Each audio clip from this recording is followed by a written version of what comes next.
Hear me? Then I'm starting. Hello, everybody. I'm Sonika Putniņa from Association Creative Ideas.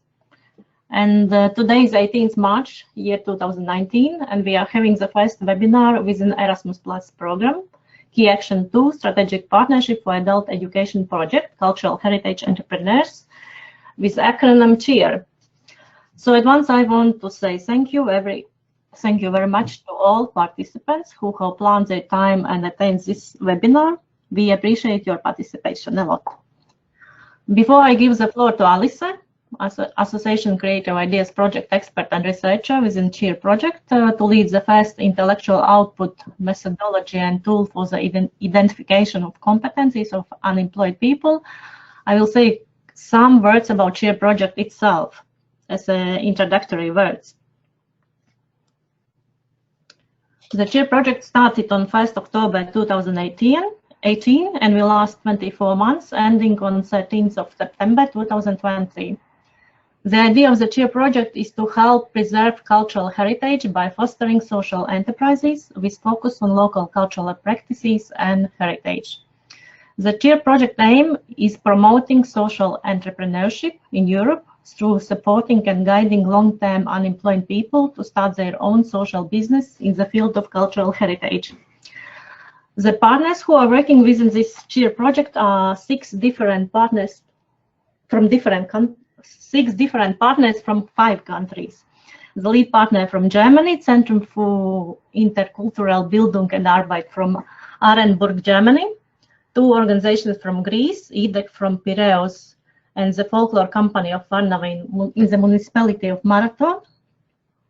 And we have partner from Austria, Verein Multicultural from Innsbruck, Millennium Centrum from Arad in Romania, and the Sozopol Foundation in Sofia, Bulgaria, as well as Association Creative Ideas from Latvia, which is leading organization for first intellectual output, methodology, and tool for the identification of competencies of unemployed people.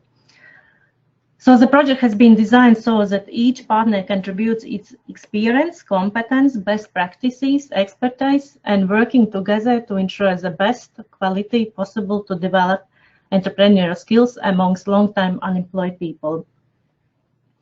So when we come to objectives of the project, they are 4. The first is to develop a methodology for the identification of competencies of unemployed people. The second is to develop a training program with practical activities and tools aiming at training the participants into social entrepreneurship and at being able to formulate their business ideas. Then third objective is to develop a guide addressed to adult trainers so that they will be able to work with unemployed people and support them in exploiting cultural heritage for social entrepreneurship. And the fourth is to develop online learning platform with additional online learning resources, such as webinars, which we are having fast now, videos, information sharing space, and social and networking space. And the target groups are, we have 3 adult trainers, business consultants, incubators, social business associations, that's like trainers who are we now in the first webinar, and the final beneficiaries are long-term unemployed people, as the people who hasn't worked more than 1 year. Now I will give the floor to representatives of 3 partners who developed the first intellectual output, methodology and tool for the identification of competencies of unemployed people. That's Association Creative Ideas from Latvia, Sozopol Foundation from Bulgaria, and Verein Multicultural from Austria.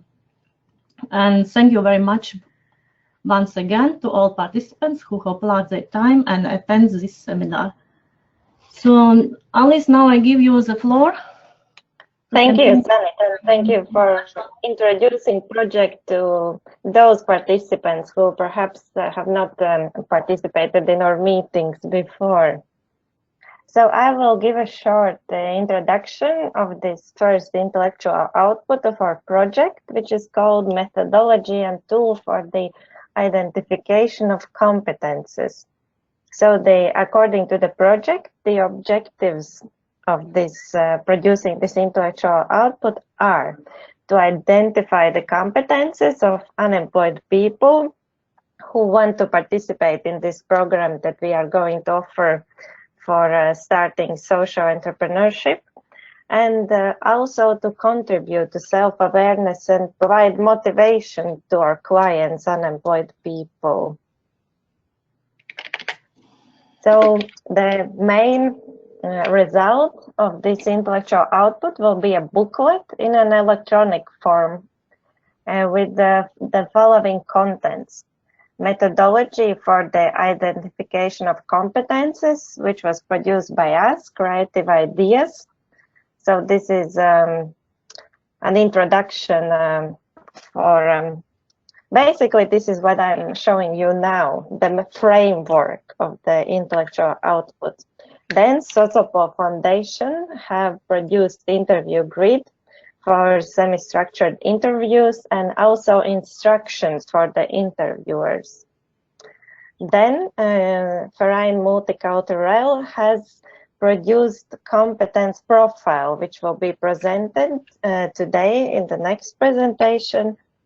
And in this final booklet, we should also include a filled-in competence profile. As an example. We have already produced that based on the Excel file that was shared by Denny as an example from a similar project before. All of you, I guess, have already seen this draft booklet, and now one of the aims for us today is also to give you some more guidance for doing interviews with the unemployed people, and then we will be expecting from you feedback.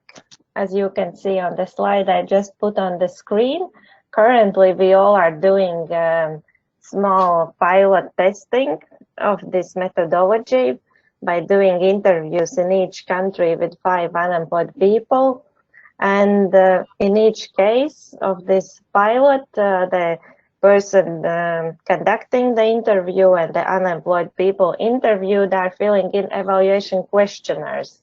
And what is even more important, I would say, is to provide us finally with your main conclusions and recommendations, how easy it was to use the interview grid. Did it give you the necessary information? Perhaps we should change something, make it easier to use, and so on.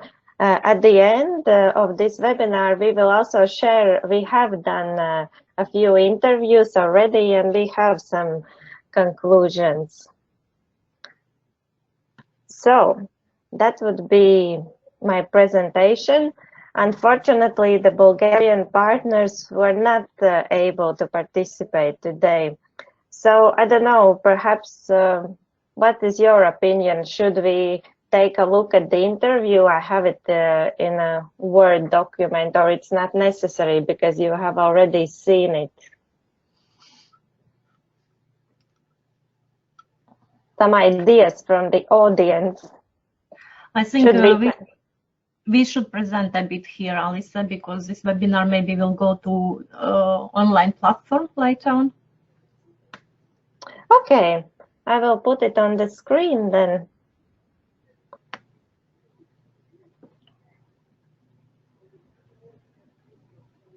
So the interview grid has several chapters. First of all, we look at the social and demographic characteristics of the person, gender, age, place of residence, education, and the status the person had before becoming unemployed, as you can see on the screen. Then the next section B, this describes the educational level and professional competences of the person. Here we see several tables. One is this first one, B2, concerns formal education, school, vocational education, college, university. The second table concerns non-formal and informal learning. including training, volunteering, perhaps a membership in a club.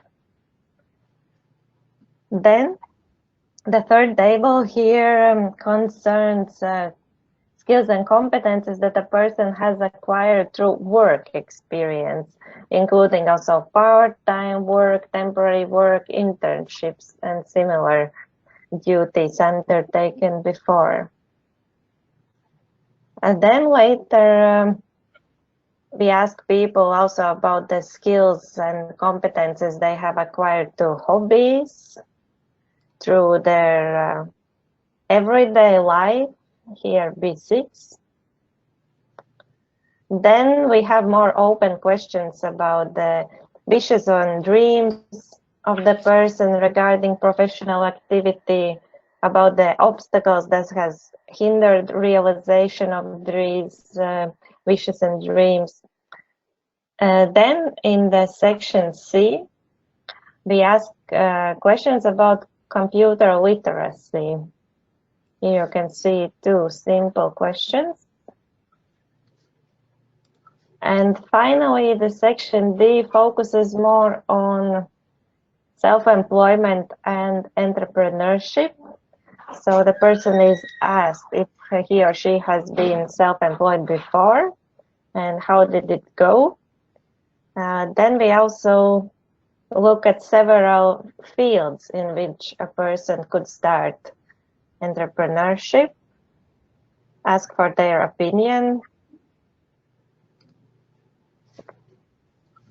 Here, D3 and D4. And then we ask person where do they expect to get the support to start their business, and what kind of knowledge and skills would they like to acquire to be more successful in starting their business. Yes, that's it about the interview grid. Thank you, Alice. Okay, then now I guess we could continue with the presentation by Claudia.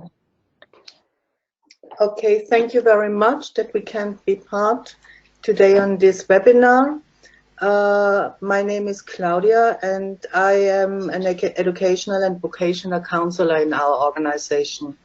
Sorry, Overgam cannot be part of this webinar because he has another very important appointment with the ministry.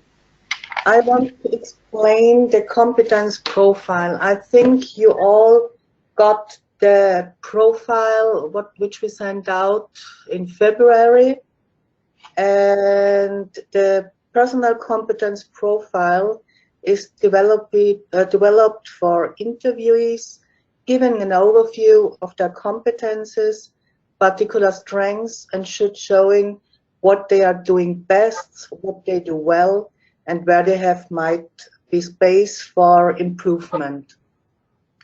Mostly the interview is new to most of the interviews. Therefore, it is considerate to calculate enough time and a cozy atmosphere for a successful session. The interviewer should have a professional attitude and provide the participant with sufficient information in a meaningful way. The interviewer or observer should be fair on the context of gender roles or intercultural dimensions. So in our case, we are working with migrants. It is very different if you are working with migrants or natives in each country, I think so. For the competence analysis, we use a number of such notions as qualifications, skills, or ability. In order to explain the purpose, it is necessary to clarify these terms. We use in the form social competence skills, personal skills, activity and action skills, and further professional skills. So these are the main goals, what we have to know at the end if they want to start with an entrepreneurship. According to the Memorandum of Lifelong Learning of Formal, Non-Formal and Informal Learning, the interviewees should find out their non-formal and informal competences and abilities. The observer supports the clients with conceptual explanations and write down remarks if it is necessary for further steps. The participants should rate and tick each line and possibly also write down notes. The analysis is based on 5 different groups, as I said, of skills to visualize interests, strengths, and aptitudes. This broad concept of competence has the advantage that a comprehensive picture can be drawn and possible ambiguities regarding the level of allocation can be mitigated by the knowledge of general abilities. So, I hope you know now a little bit more of the competence profile. If you have further questions, please ask. Claudia, perhaps you could share from your previous experience who should be qualified to fill in this competence profile? Because, for example, now we did just one interview and it was quite difficult to evaluate a person according to these rather comprehensive criteria. Ovagem mentioned before that perhaps that could be trainers who work with these people for a longer time. They could give a better evaluation. What's your opinion? Okay, I can explain from my side and Prudence as well from her side. So we have very good explanations with this competence profile. We use it with young people also than with elderly people. And if you, as an observer, you bring them through this profile, it's very easy for them then. They have more problem to understand what means, for example, team ability or the steps what we write down in this characteristic and the typical indications. So there the observer has to help them. And Prudence, maybe you can tell them more about the adult part. Yeah, I think just like Ovagem said, it's always better that someone who is a trainer or someone who has worked, a period of time with this this target group, with these migrants, to be the one doing the interview, because the person would have been trained on this intercultural and diversity kind of thing, how to, talk to people and how to get the best out of them. And because in this competence profile, we can see that the competencies have been divided into different social competencies, their activities and their actions, in different areas. So it's very important, like Ovagem said, that you make it very clear the reason you're asking the questions and what the person you are expecting as, and as the response.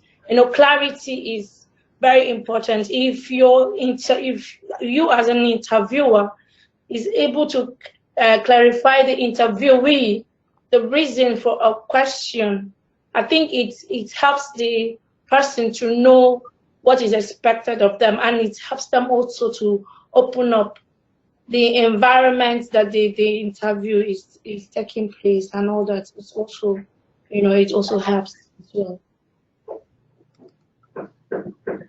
Another question about the competence profile. How should it be filled in correctly? Should it be filled in by the trainer, by the person, or they should do it together? How do you do it? They should do it together. this is the reason why we filled in observer and not interviewer. So most of the work should be done from the interviewee itself. The observer should help them, should support them, as Prudence said, in case of the questions or explanations. But the observer should write down also some remarks until the end of the profile, because then you have different views of this competence profile. The view of the interviewee and the view of the observer. This is the best way what you can do. But never thank you. Never you should do this profile the interviewee alone. Yes. Okay. Do we have any other questions for our Austrian colleagues from the other participants, perhaps?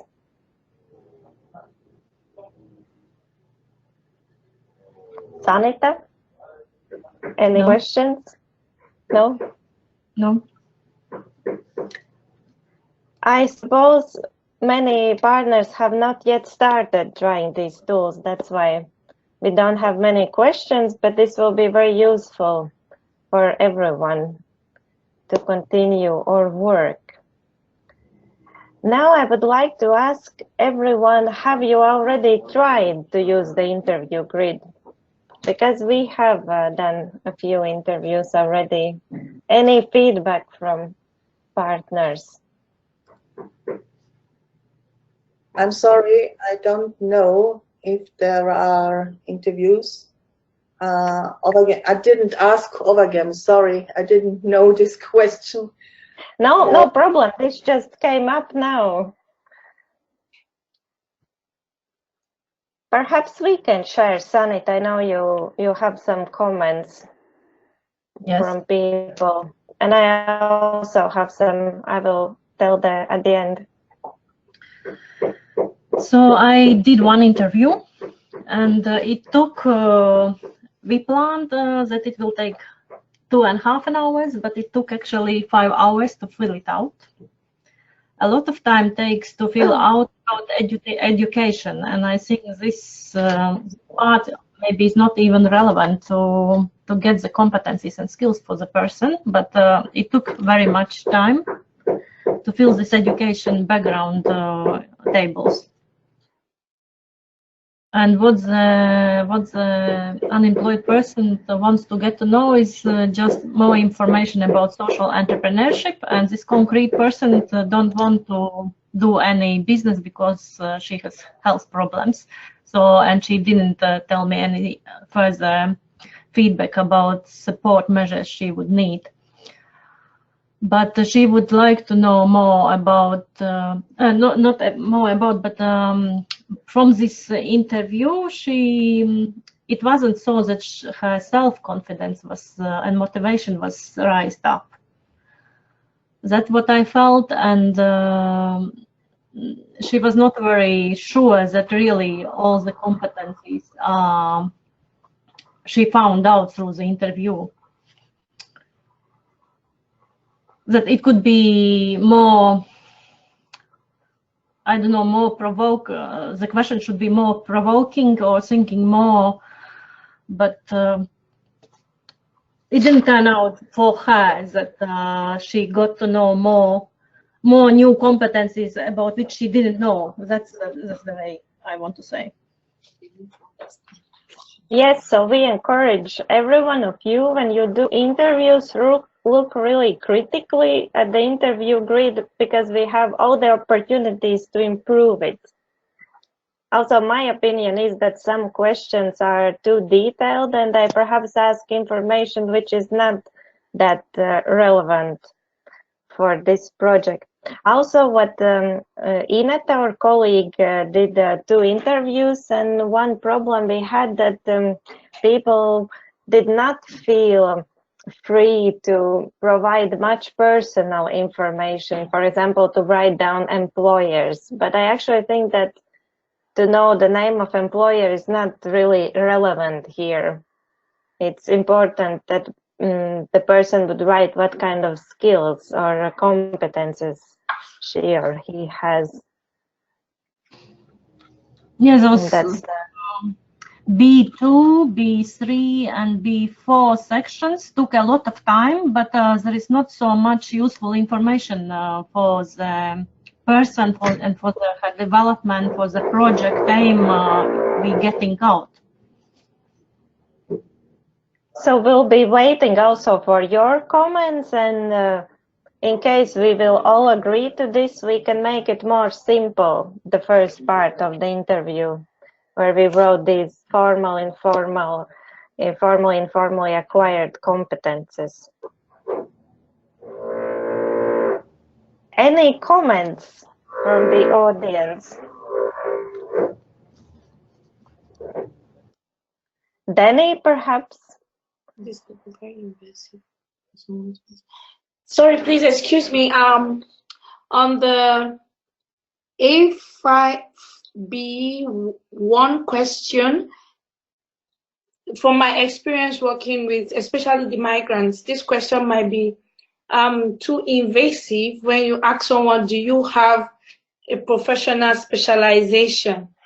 Especially someone who maybe feels that they are not too educated, you know, you might lose the person from this point because they feel maybe you are looking for a professional, a person with professional competence.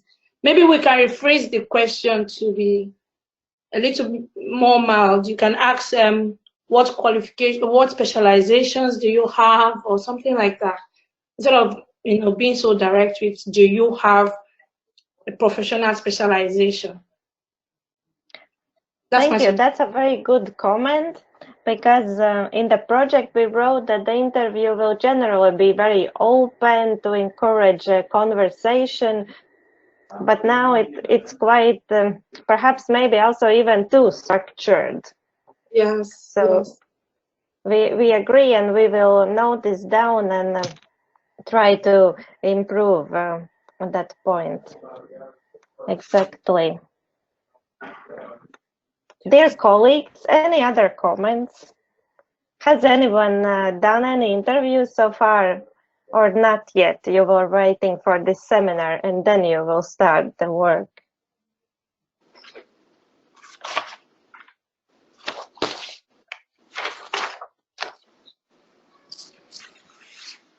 Can I? It's Anna, can I? Yes, Anna, of course. Okay, hello everyone. It's Anna from Greece. We haven't made any interviews yet. We were waiting for this webinar, but it was really I was really surprised by what Sanita said about the hours that took her to complete the whole interview and fill all the documents. I think that it will be very difficult to have a person for 5 hours for this job. I don't know how we can do it. We have to tell them that this interview will last 1 hour, maybe, but not 5. It's too much, I think. No, Anna, exactly. We agree. So you don't have to fill in the whole now the whole interview grid for testing. You just test the chapters, and if you see that it will take a lot of time to write everything down, don't write it at the moment. Just write a note that this will take a lot of time. So, and we think that it's perhaps is not necessary. Okay. And then altogether we can improve this interview grid. Okay, perfect. To make it more user-friendly and suitable for what we really need. Okay. Okay, so we will test it and we will see. And maybe we can propose any changes or some points that we need to change. Exactly, that will be very useful. We'll be waiting for everyone of you comments for improvements. Okay, great. Thank you so much. I unmute myself again. I also have something concerning the competence profile. We talked about clustering the competences and skills a bit so that we are able to put it into some diagram or something like that. And there are still too many to put it inside, I think. So we should think about clustering it when we do the interviews and see which competences are the most important ones. Mixed competences and then skills, competences. So maybe to make it a little bit more friendly to understand, especially for the people that will be interviewed. I had an idea actually that we have these several aspects in each of these groups of competences. Perhaps we can just sum answers to these 5 or 7 elements, get the average, and this average number then to include in this visualization, like the Excel file we sent.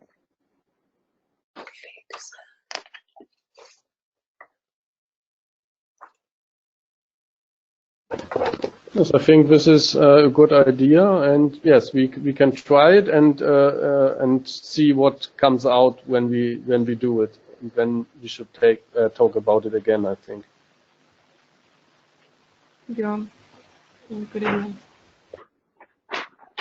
Yes, we agree too. That's a good idea. Okay, then do we have any other comments? If not, then we could finish this webinar. We were altogether 13 participants based on what I see in the system, but I know that several people connected 2 people from one account, so to say. So I think we have reached 15, which is the number of participants we had to have for the seminar according to the project. So we will keep in touch. Good luck with your work with interviews. Sanita, you want to add something before we close the webinar?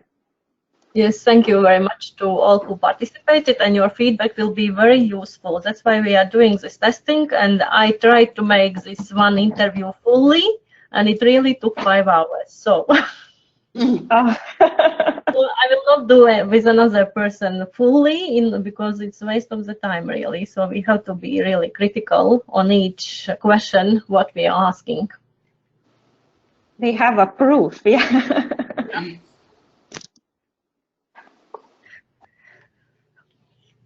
Okay, then have a nice day. Good luck, and we'll keep in touch electronically until we meet again online or in person. So next online meeting we have on 5th of April, but this is management meeting, and then we will decide when we have another meeting with trainers like today.